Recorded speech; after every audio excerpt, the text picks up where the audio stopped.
As far as Aussie legends go, they don't come much bigger or much tougher than Wally Lewis. Now, with a vulnerability rarely seen from our sporting greats, the King is opening up about a personal battle which has left him, in his words, imprisoned within his own mind. And Lewis scores!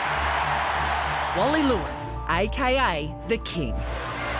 Caught by Lewis and slammed to the ground by Lewis. Arguably the greatest rugby league player of his time, Wally's an immortal in the Rugby League Hall of Fame, an accolade awarded only for changing the game itself. But here's Wally Lewis with a stolen ball now. Lewis makes his way upfield, he's got some pace. Lewis, can he go all the way? Still going, he does roll.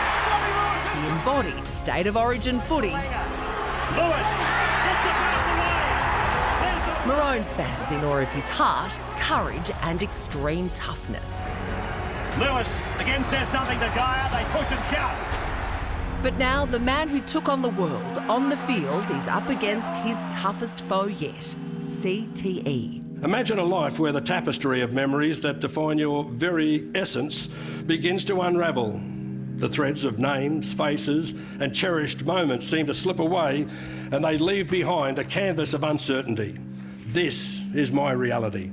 Wally Lewis opening up at the press club about living with probable CTE due to repeated head injuries over the course of his career. I have found fear is an ever-present companion on this journey. It is the fear of the unknown, of losing the ability to recognise the faces of those that I hold dear, or misplacing the narrative of my own life. Now Lewis is calling on the federal government to fund programs that support those living with CTE and their families, and to raise awareness for the next generation of aspiring players. Let's start today and tackle CTE head on. Would you please welcome the King? It's Wally Lewis.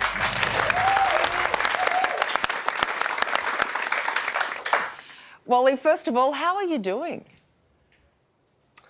Yeah, pretty well. I must admit I'm getting older a lot quicker, but certainly I've had some issues, certainly with my confidence recently, and my memory's playing a little bit of a problem, but no use having a whinge about it. Just get on with life as I very swiftly approach being a pensioner, which isn't all that far away.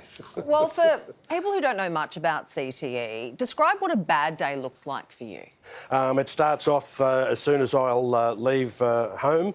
I'll get out, and I've found it's become almost quite common now to be driving along, and I'll get to a place and I'll think, where the hell am I going? I don't recall where it was, where I was supposed to be, so I have a diary that has become my absolute best friend. I carry it around virtually everywhere with me, take it just to remind me of where I'm going and when I get there, what I'm supposed to be doing. And it has been a little bit embarrassing, some of the things that have occurred along the way, but that's life. I'm not seeking any sympathy. Just get on with it like the everyday Australians do. I think you're entitled to some sympathy, though, Wally. I mean, I guess the point is, for someone of your stature to then be embarrassed, like, what was it like? What are those moments like? Maybe the first time that happened where you experienced that embarrassment. Well, the first bit of embarrassment for me came when I was presenting the news, and that was prior to me declaring that I had epilepsy. And throughout the presentation of the news, sometimes I used to feel a seizure coming on and used to think, oh, no, here it comes. And then, of course, I had them. I can remember the most belittling moment while I was sitting there reading the news, started to have a seizure. I urinated in my pants while I was sitting there and knew the embarrassment that was about to be upon me. The two newsreaders I was with were very good, took over for me, read the rest of the sport. But that was the day that I had to come clean and admit the difficulties that I'd had and take on the epilepsy. That's quite some time ago now, and I no longer have seizures, which is very good, but they've been replaced in the number 14 rugby league jersey by some memory issues. I guess the thing is we're going through a cultural change, aren't we, where we're trying to get footballers, or just athletes in general, to prioritise their health over their sporting ambition at times. And here I think of, the Sharks co-captain Dale Finucane. How hard do you think it would be for him and for those players?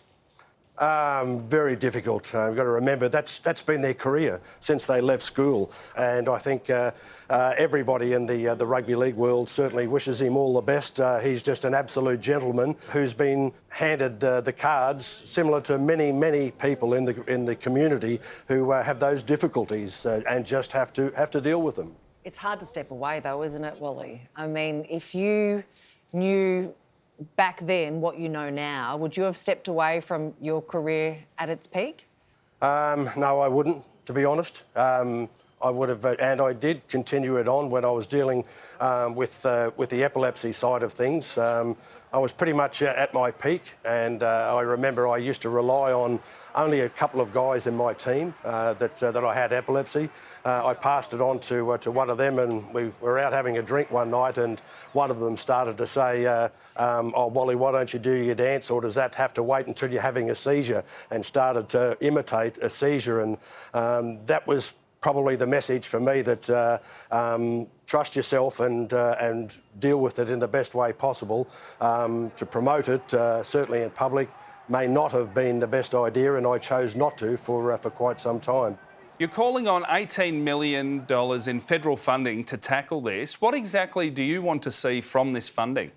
Oh, it's pretty simple, for education and awareness to help people in charge. And it's all about the kids as well being involved and knowing should they get in a position where they're feeling a little bit uncomfortable or things aren't right, look for a little bit of support and advice. Our health and well-being has got to be the most important issue of all. Well said, Wally. Pleasure to speak. Thank you so much. My pleasure.